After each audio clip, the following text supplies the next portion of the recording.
Welcome friends, स्वागत है आप सभी का आज मैट्रिक्स के एक न्यू वीडियो क्लास 4 में। ठीक है ना। आज आपका क्लास नंबर मैट्रिक्स का 4 है, जो कि आप देख रहे हैं। इसमें हम लोग देखिए मैट्रिक्स के वैसे कंसेप्ट हम आज आपको सिखाने जा रहे हैं जिससे क्वेश्चन पूछने का चांस आपका 90% है। ठीक है ना।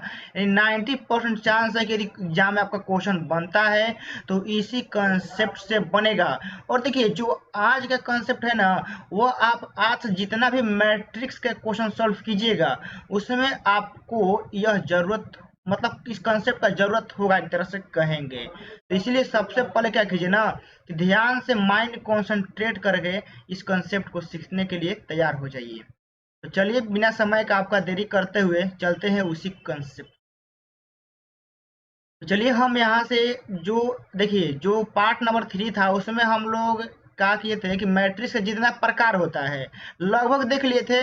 बस दो गो बाकी है। ठीक है, कौन कौन? एक बाकी है इकाई अवयव है, और दूसरा बाकी है शून्य अवयव, और तीसरा है समान अवयव। इन तीनों को हम लोग बारीकी से देखेंगे। तो सबसे पहले देखिए, जो आप अपने कॉपी में जो आपका नेक्स्ट नंबर चल रहा होगा वह दीजिएगा, और देने के बाद अब यहाँ से देखिए आप अपना लिखने का सिलसिला चालू कीजिएगा।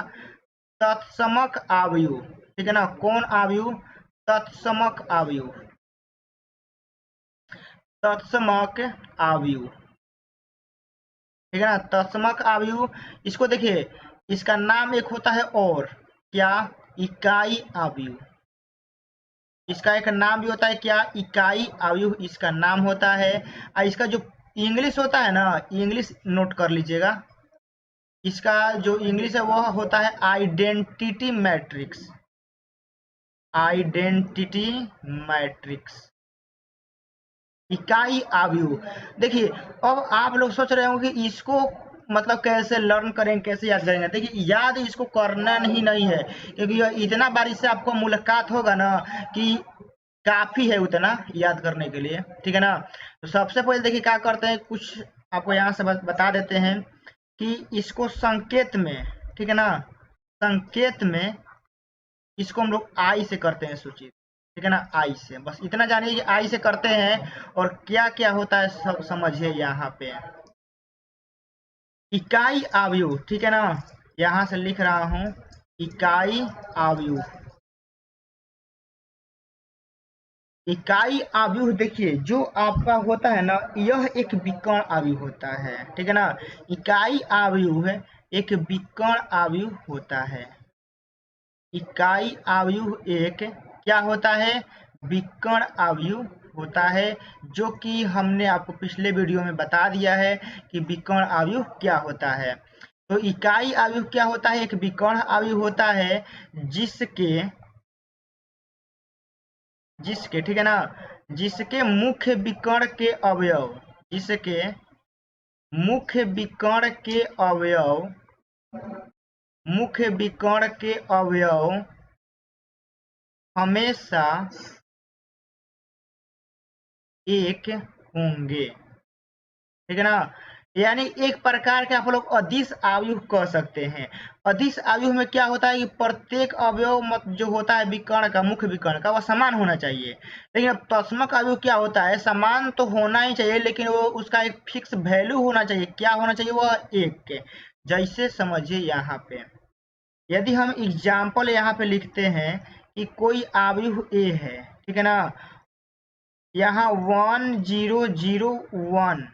देखिए हम यहाँ से क्या आपको समझा रहे हैं कि जो आपका यह मुख्य विकर्ण होगा ना, यह तो बराबर होना चाहिए, लेकिन यह किसके बराबर होना चाहिए? एक एक के। यानी जो मुख्य विकर्ण में जितना भी अवयव होगा ना, उस सब का मान कितना होना चाहिए? एक होना चाहिए। और एग्जाम्पल यहाँ पे समझिए। मान लीजिए कि हम लेते हैं b बराबर, ठीक है ना। b बराबर हम यहाँ से लेते हैं, मान लीजिए कि 1 0 0 0 1 0 0 0 1 हम यहाँ से लिए हैं। अब यहाँ से देखिए, तो अब यहाँ से फोकस कीजिएगा कि जो इसका यह मुख्य विकर्ण का अवयव ई वाला बन रहा है, ठीक है ना। तो इसमें जो मान है वो कितना है, 1 1 1 है, ठीक है ना। आप यहाँ पे देख रहे हैं क्या है, 1 है, यहाँ पे 1 है, यहाँ पे 1 है। तो ये सब बराबर होना चाहिए, क्या होना चाहिए, बराबर, वो भी 1 1 के बराबर होना चाहिए। तो इन सब को आप कह सकते हैं कि हमारा क्या है, यह इकाई आव्यूह है ना। यह क्या है, एक प्रकार का इकाई आव्यूह है। देखिए, तो इकाई आव्यूह जब भी आपको लेना होगा अपने मन से ना, तो देखिएगा कि जो समीकरण चल रहा है उसमें कितना कोटि का आव्यूह चल रहा है। तो जितना का चलेगा ना, आप अपने मन से उतना का उसमें ले लीजिएगा। इसका कोटि कितना है, 2 गुना 2। इसका कोटि कितना है, आप लोग देख रहे हैं कि इसका 3 गुना 3 का कोटि आपको दिया हुआ है। तो एक और चलिए एग्जाम्पल के द्वारा आपको समझाते हैं।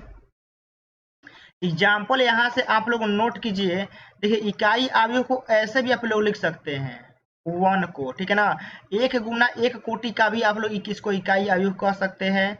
यदि b बराबर होगा तो यदि 1 0 0 1 को भी आप लोग इकाई आव्यूह कह सकते हैं।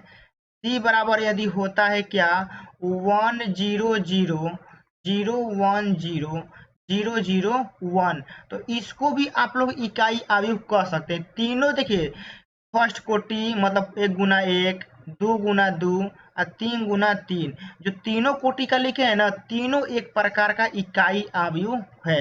बस समझिए कि इकाई आव्यूह ऐसा ही होता है। अब देखिए, यहाँ से अब हम लोग आगे बढ़ने जा रहे हैं। नेक्स्ट आपका वैरायटी, नेक्स्ट प्रकार, वह आपका क्या है, शून्य आव्यूह। क्या, शून्य आव्यूह। अब कोई कहेगा कि इसको याद कीजिए, तो वो साला बौराहे होगा, शून्य आव्यूह को याद करने के लिए बोलेगा। शून्य आव्यूह मतलब क्या, कि ऐसा आव्यूह जो शून्य हो। और क्या, और क्या इसमें मतलब की लाइएगा, शून्य आव्यूह मतलब क्या, कि जीरो मैट्रिक्स, ठीक है ना। शून्य आव्यूह मतलब क्या होता है, इसका इंग्लिश जीरो, यानी ऐसा आव्यूह जिसमें पूरा जीरो जीरो होगा, पूरा उसमें कुछ कोई अंक नहीं आएगा, टोटल वैल्यू जीरो होगा, उसका अंदर जो मान रखेंगे वो जीरो होगा, उसको जीरो मैट्रिक्स बोलेंगे, ठीक है। तो आइए इसका यहाँ पे लिख लीजिए, लिख लीजिएगा, यहाँ इसका परिभाषा लिख लीजिएगा। ऐसा आव्यूह है, ऐसा आव्यूह है, एक मिनट रुक जाइए।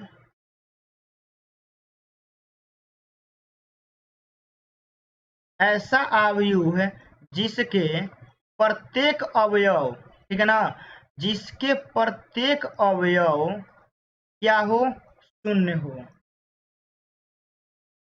यानी देखिए, एक ऐसा अवयव जिसका प्रत्येक अवयव शून्य होगा ना, उसको हम बोलते हैं शून्य अवयव।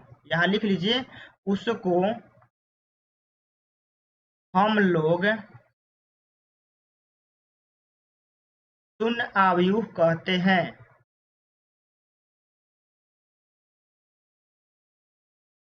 शून्य अवयव कहते हैं। और देखिए, नोट नंबर में लिखिए, यहाँ से नोट कर लीजिएगा कि यह कैसा भी आयु हो सकता है, ठीक है ना, कैसा भी। इसमें कोई कंडीशन नहीं है कि यह वर्ग आयु ही होना चाहिए, यह कैसा भी वर्ग आयु हो सकता है। वर्ग, सॉरी, वर्ग नहीं, यह कैसा भी आयु हो सकता है, यह कैसा भी आयु हो सकता है, यह कैसा भी आयु हो सकता है। इसमें देखिए, आपका कंडीशन नहीं होता है कि जो है ना, यह आपका वर्ग आव्यूह, पंक्ति आव्यूह, कॉलम आव्यूह, स्तंभ आव्यूह, ऐसा कुछ नहीं है इसमें, ठीक है ना। कुछ भी यह हो सकता है, किसी भी टाइप का यह शून्य आव्यूह हो सकता है, इसमें नो कंडीशन। तो यहाँ से एग्जाम्पल आप लोग नोट कर लीजिए। यहाँ से एग्जाम्पल नंबर फर्स्ट, मान लीजिए कि ए बराबर हम लिखते हैं, तो आप ऐसे भी जीरो भी लिख सकते हैं। बी में आप ऐसे भी लिख सकते हैं, 0 0 0 0। सी बराबर आप लोग लिख सकते, 3 गुना 3 लिख सकते हैं, 0 0 0 0 0 0 0 0 0, ठीक है ना। यह सब आपका क्या है, शून्य आव्यूह यानी रिक्त आव्यूह। यहाँ आप या इसका दूसरा नाम भी लिख लीजिएगा, ठीक है ना, क्या, रिक्त आव्यूह। इसका दूसरा नाम है आपका रिक्त आव्यूह, ठीक है ना। रिक्त आव्यूह भी इसको कहते हैं, यानी जीरो मैट्रिक्स। देखिए जितना भी आपका वैरायटी यानी जितना भी प्रकार बनता है ना, हमने आपको बता दिया है, बस इतना ही है। अब इसके बाद देखिए कंसेप्ट की बरसात, ठीक है ना, क्या बरसात कंसेप्ट का जो अभी हम लिखने जा रहे हैं, यह इतना वीवीआई है कि जब तक एग्जाम में से क्वेश्चन नहीं पूछेगा ना, उसका पेटे नहीं भरता है, ठीक है ना। कैसा भी क्वेश्चन सेट करेगा, यह कोई इस टाइप से पूछबे ही करेगा, एक तरह से समझिए, ठीक है ना।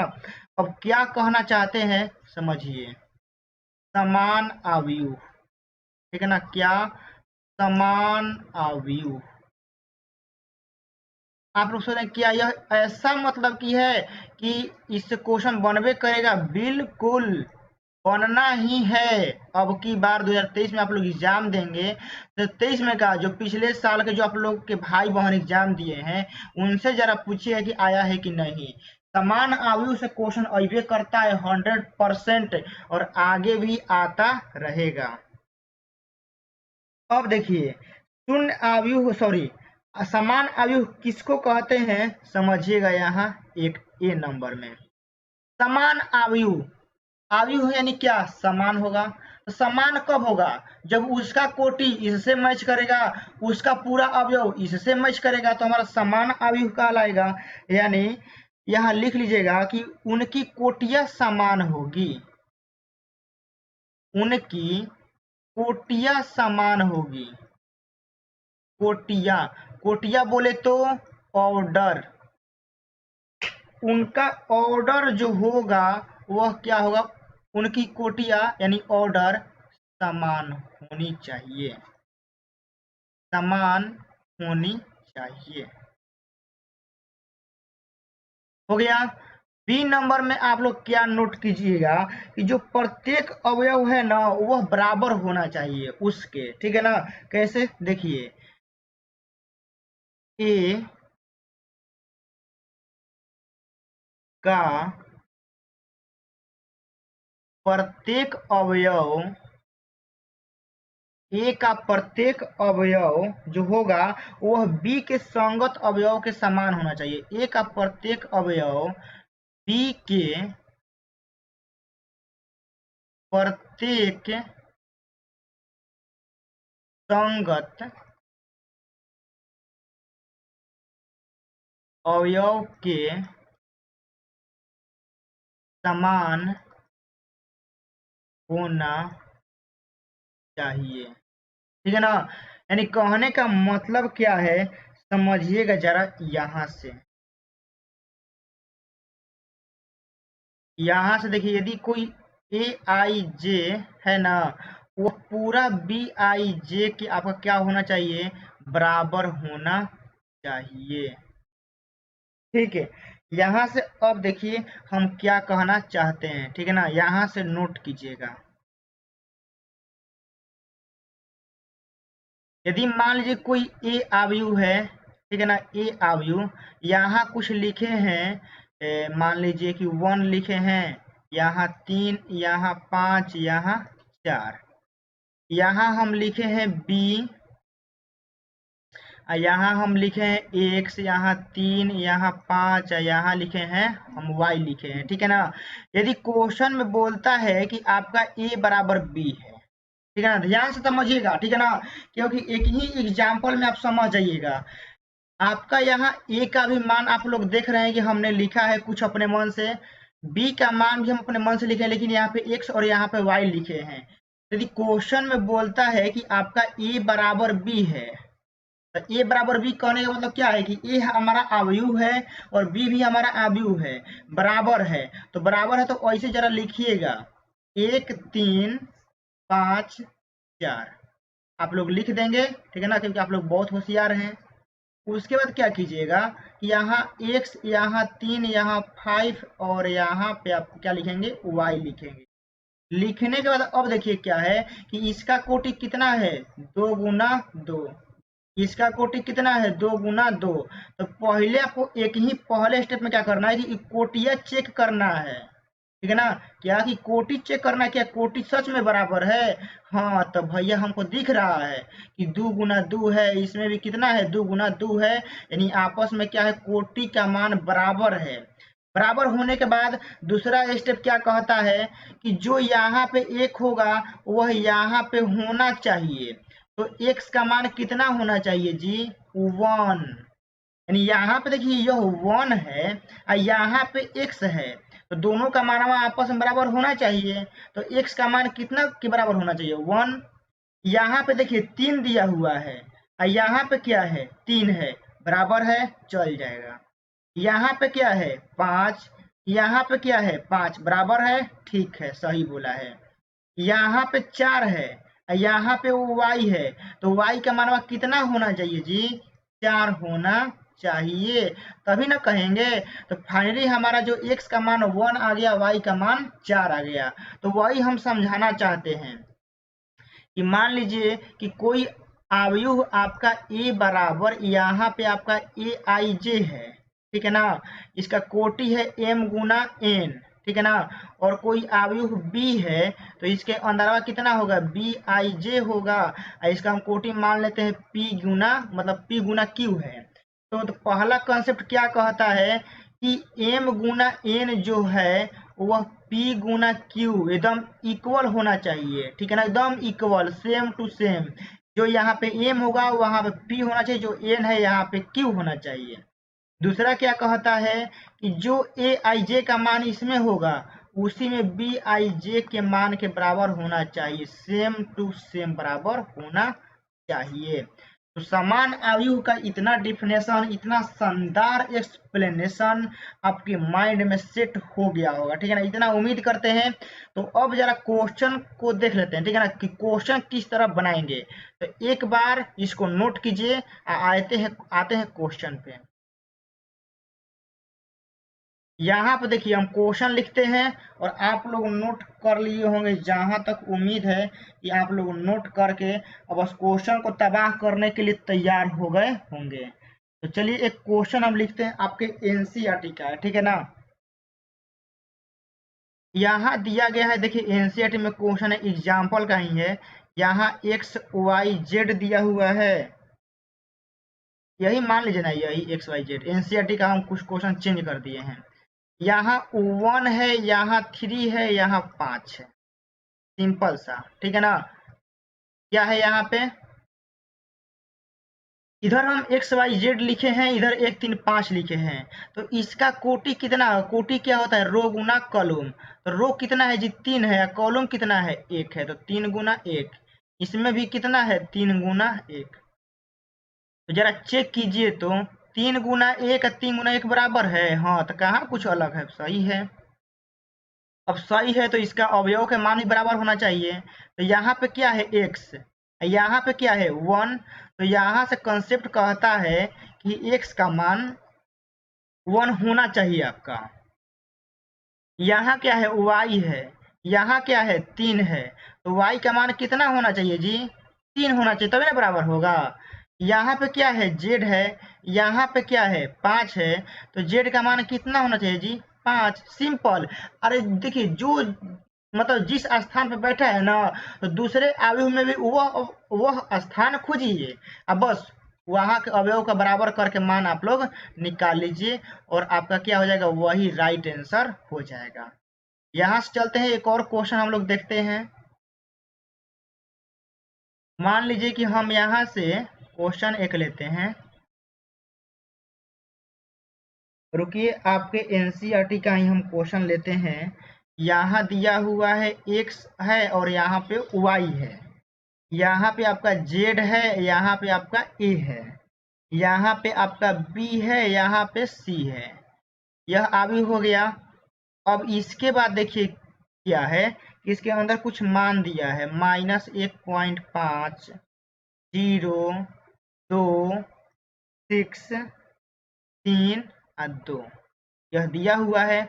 अब इसके बाद देखिए हम क्या करेंगे, दोनों बोला है कि बराबर है।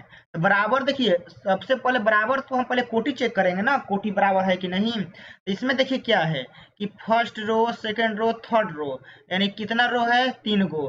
कॉलम का वो है एगो, 2 गो, तो 3 गुना 2 आपका हो जाएगा ना, कोई दिक्कत है? अब इसके बाद देखिए इसमें आ जाइए, एगो रो, 2 गो रो, 3 गो रो, 3 गो, कॉलम कितना, एगो दूगो, तो कितना हो गया 3 गुना 2 हो गया ना। इसके बाद अब देखिए हम क्या यहाँ से करेंगे कि यहाँ सब चेक करेंगे हम कि कौन कौन बराबर आ रहा है, कौन कौन नहीं आ रहा है आपका, ठीक है ना। तो आप लोगों को शायद दिखाई दे रहा होगा, ठीक है ना, कि यहाँ पे क्या है, x है, यहाँ पे क्या है, माइनस का 1.5 है। तो x का मान कितना हो जाएगा जी, माइनस का 1.5। यहाँ पे क्या है, y है, यहाँ पे क्या है, 0 है, तो यहाँ से y का मान क्या हो जाएगा, 0। यहाँ पे क्या है, z, यहाँ पे क्या है, 2, तो हम यहाँ से z बराबर 2 लिख देंगे, बिल्कुल। यहाँ पे a है, यहाँ पे क्या है, 6 है, तो हम यहाँ से a बराबर 6 लिख देंगे। अब देखिए यहाँ b है, यहाँ 3 है, तो b का मान कितना होगा, 3। यहाँ c है, यहाँ आपका 2 है, तो c बराबर क्या हो जाएगा आपका, 2 हो जाएगा। पूरा सेम टू सेम मैच कराते चलना है, ठीक है ना, बहुत ही आसान होता है। चलिए एक और एग्जाम्पल हम लेके आपको समझाते हैं, उससे और आपको ज्यादा अच्छा समझ में आ जाएगा। यहीं पे हम एग्जाम्पल लेते हैं, क्वेश्चन नंबर नेक्स्ट। यहाँ मान लीजिए कि 2 4, यहाँ x, यहाँ y, यहाँ y ले लेते हैं, यहाँ 5, यहाँ z, यहाँ 1, यहाँ 5, यहाँ w, ठीक है ना। यह कोई मान लेते हैं कि a बराबर बोला है, ठीक है ना, और यहाँ कोई मतलब a का मान है, और यहाँ से कोई हम b लेते हैं, मान लीजिए कि 2 4 5, यहाँ 3, और यहाँ से a ले लेते हैं, और यहाँ से आपका ले लेते हैं 2, ठीक है ना। यहाँ से आपका 1, यहाँ से 1, यहाँ से 5। बहुत अच्छा क्वेश्चन है, हमने ए भी ले लिया है और बी भी लिया है, ठीक है ना। अब यहाँ से इसको सॉल्व करना है। चलिए देखिए यहाँ से सॉल्व करते हैं, क्वेश्चन को मेन स्क्रीन पे आपको कर देते हैं कि कोई परेशानी, कोई आपको दुख दर्द नहीं होना चाहिए। यहाँ से देखिए हम थोड़ा बराबर करके लिखते हैं, क्योंकि बराबर बोला है, तो यहाँ बोला है 2, यहाँ बोला है 4, यहाँ x, यहाँ y, यहाँ 5, यहाँ z, यहाँ 1, यहाँ 1, यहाँ w हो गया। इसके बाद देखिए, इसके बाद हम यहाँ से क्या करेंगे, इसको भी बराबर करेंगे, क्योंकि मान लीजिए कि आपका क्या है, a बराबर b है, ठीक है ना, क्या है, a बराबर b है। यहाँ से आपका हो जाएगा 2, यहाँ आपका हो जाएगा 4, यहाँ हो जाएगा 5, यहाँ 3, यहाँ 1, यहाँ 2, यहाँ 1, यहाँ 1, यहाँ 5 हो गया। तो अब देखिए सिंपल सा, ठीक है ना, ज्यादा आप इसको हार्ड मत समझिए, ठीक है ना, क्योंकि बहुत ही आसान है। देखिए यहाँ 2 है ना, यहाँ क्या है 2, ठीक है, चल जाएगा। यहाँ 4 है ना, यहाँ 4 है ना, चल जाएगा। यहाँ x है ना, यहाँ क्या है 5, तो x का मान कितना होना चाहिए, 5। कोटि भी कितना है, 3 गुना 3 है, और इसका भी कोटि कितना है, 3 गुना 3 है। चलिए हो गया। यहाँ y है, यहाँ क्या है 3 है, तो y का दोस्त मेरे भाई कितना मान होना चाहिए, 3। यहाँ 5 है, यहाँ क्या है, a है, तो यहाँ से a का मान कितना होना चाहिए, 5। सिंपल सा। यहाँ z है ना, यहाँ क्या है 2, तो z का मान कितना होना चाहिए, 2। यहाँ 1, यहाँ 1 चल जाएगा, यहाँ 1, यहाँ 1, ठीक है। यहाँ w, यहाँ 5, इसका मतलब कि w का मान कितना होना चाहिए, 5। तो पूरा देख रहे हैं ना, बहुत ही आसान होता है समान अवयव, ठीक है ना। तो यह तो आप लोग समान अवयव के बारे में अच्छे से हमने आपको समझा दिया। अब देखिए यहाँ से आप लोग क्या कर सकते हैं कि एनसीईआरटी का चैप्टर ध्यान से समझिएगा कि क्या हम आपको समझा रहे हैं। यहाँ से आप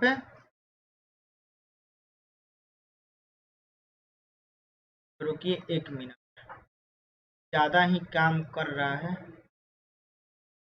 यहाँ से आप लोग क्या करेंगे कि एनसीईआरटी चैप्टर ठीक है ना। एक्सरसाइज